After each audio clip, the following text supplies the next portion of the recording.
Wow, look at those pins. There's 4 pins for each dual link. Okay, so that's going to be interesting. So you know what I'm going to do is I'm going to take a stick like this. Okay, and I'm going to run. This is what I do a lot. I call them tape sticks. Okay, so I'm going to run. I'm going to pull a piece of tape off.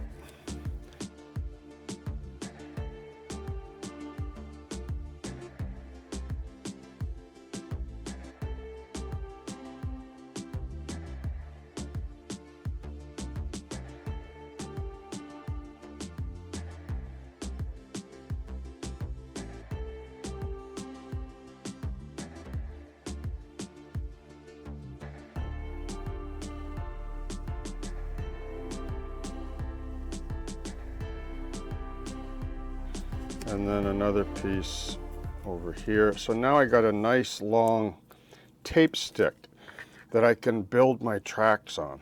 Okay, that's what I'm going to do.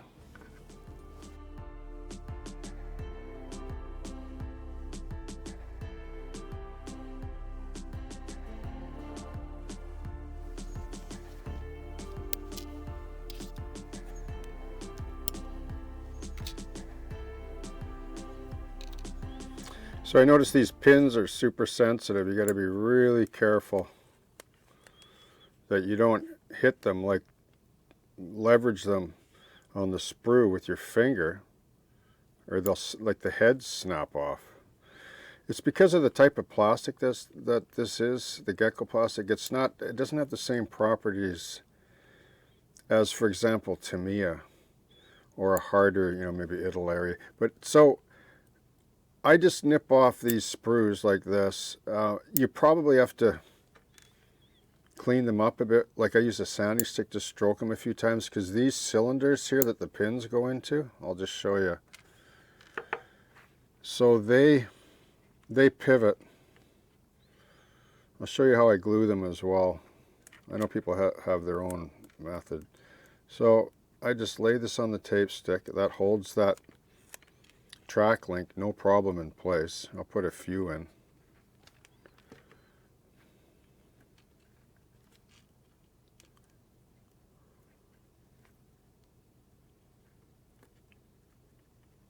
Sorry, normally on the bench, if you don't have a camera hovering over, and you're in tighter quarters when you set up for something like this, so you're sort of in a bit of an awkward position. I want you to be able to see this. Okay, so like, the tape holds these in place like no problem. So I take the pins like this. There's a tiny bit of flash on the end of these too, I noticed. You can stroke them with sandpaper, or just push the pin in, and they should be fine.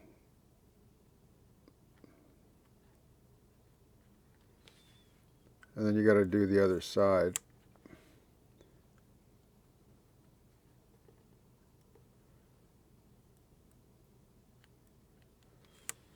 I think, half the battle with track links like this, I've heard people lament about them, and I understand why. If you just charge in without thinking it through, well, actually, no, I don't want to put that one in yet, because I haven't put a link in there yet.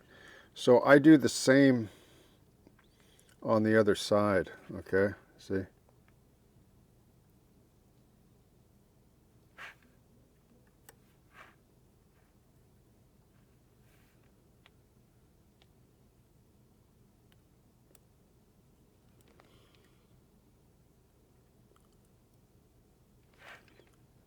Get one more in there. So there's 167 track links for each track. Okay. Now this is how I'm going to glue them. I'm going to use my good friend matte medium and acrylic. That's right, because I don't want to. If I do get some glue, or some glue does capillary into the pin cylinder, then matte medium is flexible enough, like it won't weld the pins.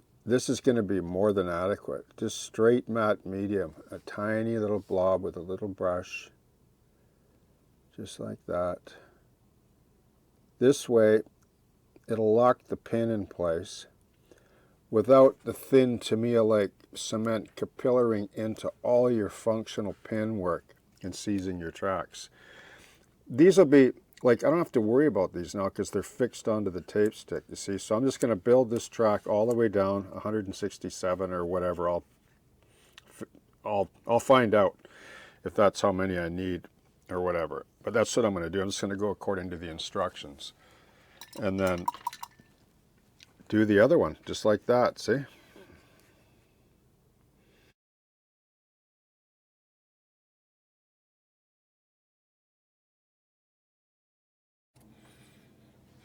Okay, so this track section is dried overnight, and let's have a look at it. Let's just gently lift it with a number 18 blade here from the tape.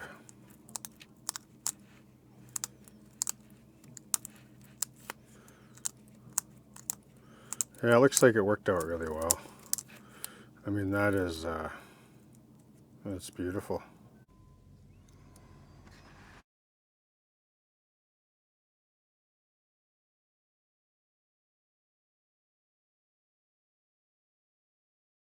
Okay, before I paint them, one more thing. I forgot to show you the tracks going onto the model before paint. I'll just show you the tracks when they're painted on the model, or if I can show you. Because, I mean, spraying them, it's just a matter of spraying them a few colors for me. But so, yeah, so I left the sprocket, like, loose, like wild, I call it, where it was not glued in place. I had a funny feeling I might have a problem getting it over this return roller, and so I had to feed. See, I have to feed the track through, but I would have great difficulty if I'd have glued these on. Like, I don't think I would have been able to get them on if I couldn't rotate them. So I left them off so I can basically, I guess what I'll do is I'll just wrap, like, just set it on the sprocket like this. Okay.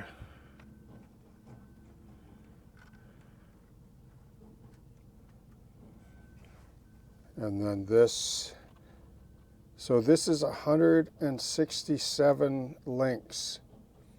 Okay, so there will be some sag there, but I don't think I need 167 links. That's going to be clear because you can see there, so what is that? 1, 2, 3, 4, 5, 6. So the nice thing about that is, remember how I talked to you about matte medium putting the pins in? You can actually take your nippers or tweezers, or in this place I'll just use these, and you can grab the head. Maybe I can grab it here and show you just in closing here. Yeah, so I can go 1, 2, 3, 4, 5, 6. So I can actually grab the pin. This is what I love about matte medium. Like, before it cures after a month, you can actually pull the pin out. See? Look at that. See that? I just pulled the pin from the link. But I had to, you know, give it a little bit, because the matte medium stays kind of rubbery. I can't explain it. It's not really rubbery. It almost feels like leather or something. Anyway, if you spray these with acrylic, isopropyl alcohol, ethanol, it's no problem, because the ethanol will loosen matte medium, but these pins aren't going to fall out because the matte medium will just go gummy, and then when the isopropyl alcohol evaporates, the matte medium just resets again. I've shown that with terrain. It's the same way with terrain. So there's the advantage of using matte medium to glue your track links together in any scale. Okay, and then what I'll do is I'll paint these, get them mounted up, and wow, that looks really cool. Okay.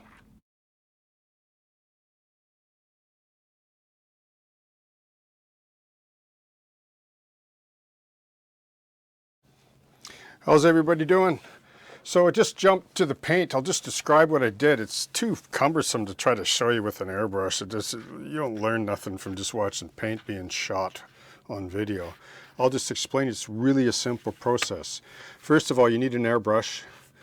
I use Tamiya for the base color. This dark iron's unbeatable for a base coat. If you use this method that I use, there's many ways to do this, but I would avoid putting any enamel type solvents on these tracks, especially since I used matte medium for the pins, because, well, actually it probably wouldn't matter, but I'm not going to put solvent or enamel on here because I don't have to, right? I can just use acrylic, ethanol based or IPA based, and there's no harm done. Like, these tracks are excellent actually for the kit. Look, I know some people don't enjoy them, and I understand why. Like, I did not enjoy sanding all that, like every link, like with a board sand, just so that they would do this. Right? You know what I mean? Like, that took me 4 hours to sand 360 links or whatever it is. That was not fun, but I'm really happy now. I have the reward. I have a beautiful set of tracks. And let me just point something out to you about track color.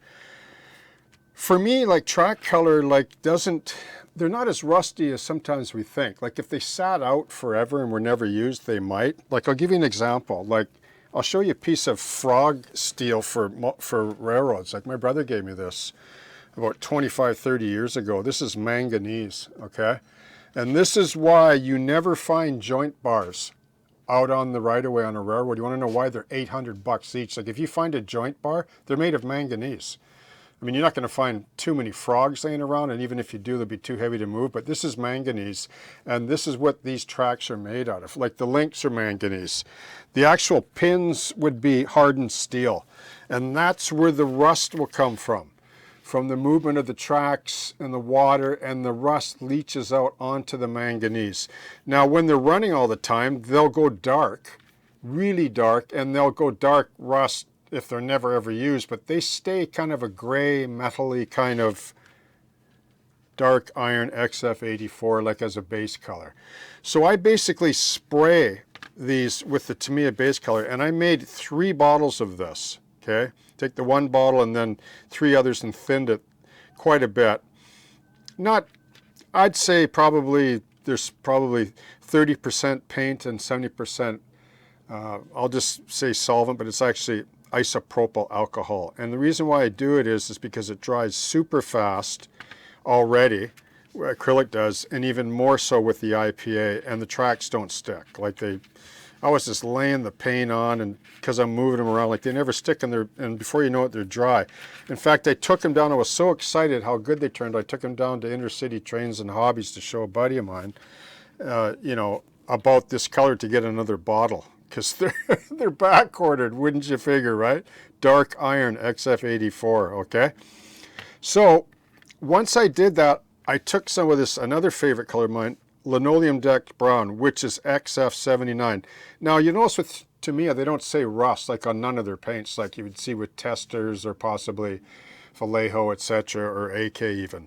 Because they just label, like, they have a funny culture that way, where they just label their base paints whatever they decide to label them, and the colors in there, you know. That's just how they do it. That's the Japanese culture, which I think is fantastic, because coupled to these, like these paints coupled to these, if I'm doing the tracks, I'm home free.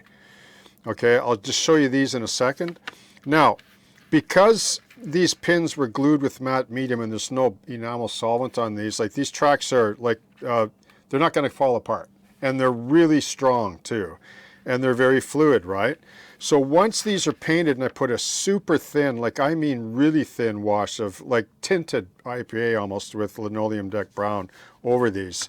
And if you want, you can take some, like, buff and add purple to it, super thin, and make a mauve color that I dusted over the, I love to, like, when I do metals, I love to use mauve over this dark iron. It just makes the tracks look awesome.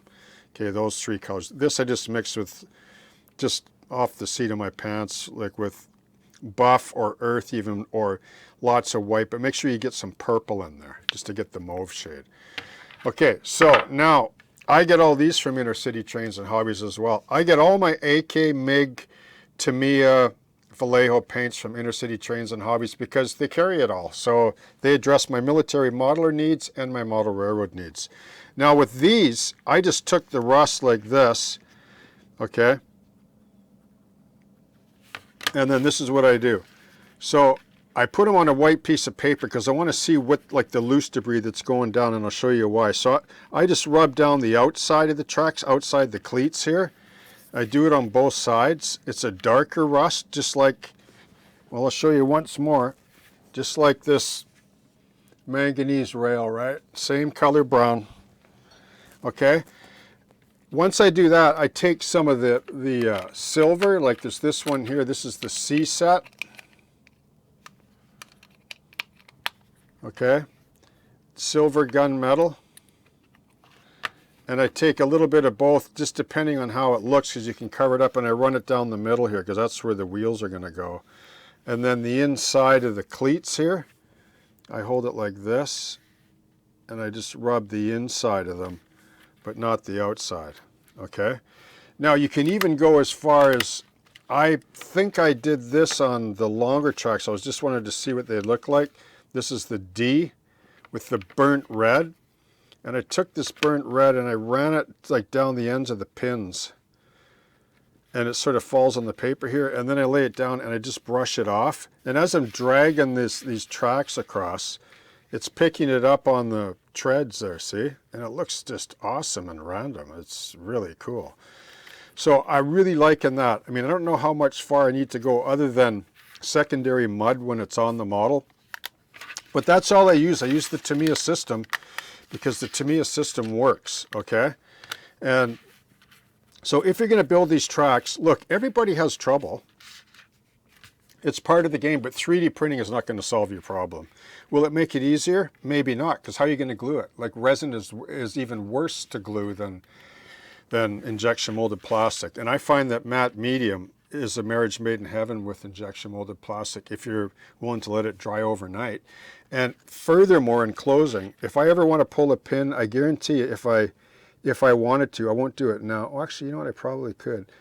I know I could grab that pin and work it and pull it out and take links out or rejoin it, okay? And the tracks are still as good as new and they're good to go, okay? Cheers, happy modeling, and I hope that you have a great day.